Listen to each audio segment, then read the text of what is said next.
Všetci starí bohovia existovali, o osudoch smrteľníkov rozhodovali.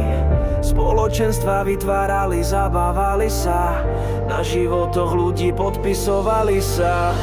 Baron Thor, Morena, aj Zeus a Vesna mocou boli obdarení, páchali nám zverstva. Oni ešte existujú, život žijú ďalej, nikto ich už nepozná, lebo máme nádej. Z neba prišli ako svetlo, ale nie to pravé. V nebi už tam nebolo to miesto pre ich tváre. Vyrovnať sa Bohu chceli tomu pravému, preto dole na zem spadli kráľovať rodu divému. Čo ak starí bohovia ešte existujú? Čo ak starí bohovia stále nasledujú? Čo ak starí bohovia stále nás skúšajú? Čo ak ľudstvo už dostali a teba hľadajú?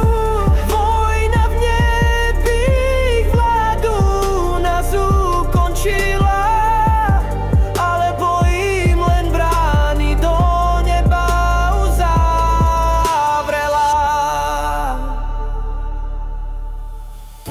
egyptský, babylonský, aj starý slovanský. Obete prijímali, život chceli barbarsky. Do vojen nás hnali a počty takto regulovali. Život nám sťažili a druhý svet ospevovali. Potom Boh Jehova už poriadne nahneval sa. Všetky tieto panteóny rozpustiť rozhodol sa. Ľudia ale hlúpi boli a vzdať sa ich nechceli, aj keď títo bohovia na nich experimentovali. Preto jediný a pravý Boh s ľútosťou urobil, že voda vyliala sa a život tým upravil. Keď voda vrátila sa do svojho koryta, život začal znovu od začiatku, a to od kopyta. Čo ak starí bohovia ešte existujú? Čo ak starí bohovia stále nasledujú? Čo ak starí bohovia stále nás skúšajú? Čo ak ľudstvo už dostali a teba hľadajú? Vojna v nebi, ich vládu nás ukončila, alebo im len brány do nebi uzavrela.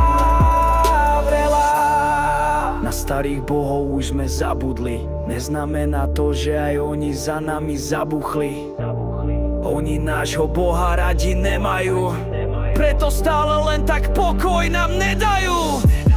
Miluj nášho Boha, Jehovu pravého, a starí bohovia nechajú ťa zdravého. Ich mená ani božské nie sú, no pre nás známe. Ich mená démonské sú a z Biblie ich poznáme. Čo ak teraz v Jehovu veriť prestaneš? Čo ak podporu spoločenstva nedostaneš? Čo ak Morena alebo Thor v noci navštívia tak modli sa a ver, lebo Boh nikdy neopúšťa ťa.